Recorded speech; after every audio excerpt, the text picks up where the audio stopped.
as we come to the end of this session, let's look at the advantages of formal strategic planning. One, it identifies risks. This happens because the planning process forces everybody in the company to think, and therefore assumptions that have long been held to be true can be questioned. Secondly, it forces managers to think.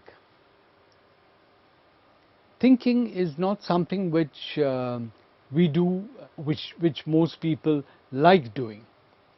Thinking requires some amount of effort, and we really prefer to live in our own cloistered images of the industry.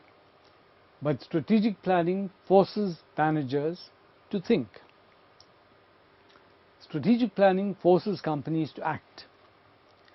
Here, the fact of the matter is that most companies assume that the future will be like the past, and therefore they continue to follow a set course of action. However, strategic planning will force the company to make strategic choices. Then, one great advantage of strategic planning is that it makes sure that there is a common understanding across the company. This is a very important benefit of strategic planning. Strategic planning ensures an understanding of long-term change. Due to changes in the external environment, due to changes in technology, changes in spending habits, changes in income earning potential, for all these reasons, there are long-term changes taking place in industry, and strategic planning helps the company to understand these changes. Strategic planning forces managers to be explicit. See, a lot of our assumptions are held in our minds. We don't make these assumptions explicit. However, strategic planning forces us to do that. Finally, strategic planning allocates responsibility to individuals. Now, these are the advantages of formal strategic planning. Now let's end with some of the criticisms of strategic planning. Well, strategic plans fail due to outside events. That's not really a fault of strategic planning. It's a fault of how strategic planning was done, because strategic planning implies that we look at outside events, right? So, this is not a criticism of the concept of strategic planning. It's a criticism of how strategic planning was applied wrongly. Second, strategic plans fail to understand internal conflicts.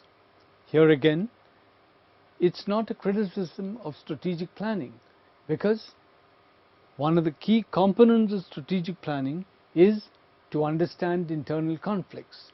So it simply means that strategic planning has not been done adequately. Number three, strategic plans are impractical.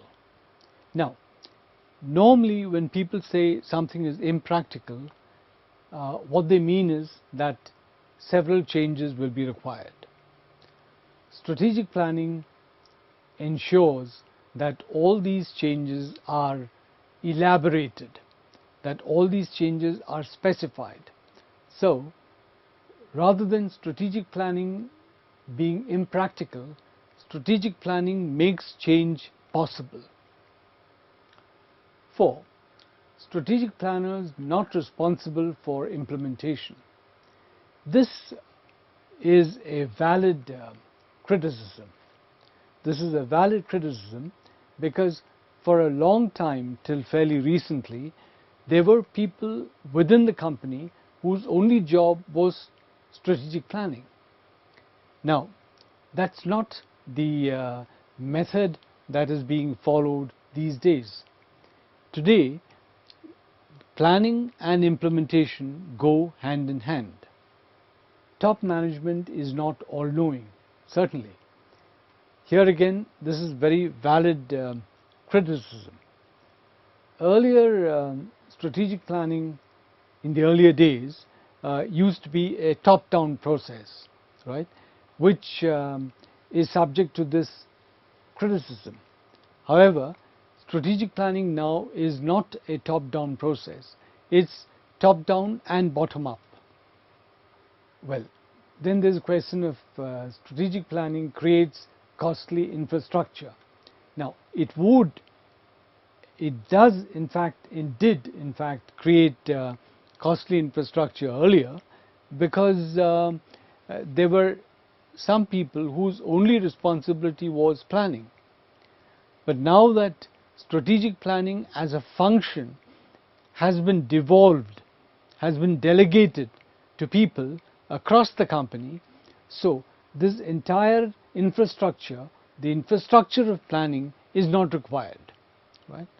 So what we see is that there is a lot of truth in these criticisms, but many of these criticisms are not valid anymore because of the changes that have been made in the implementation of the process of planning.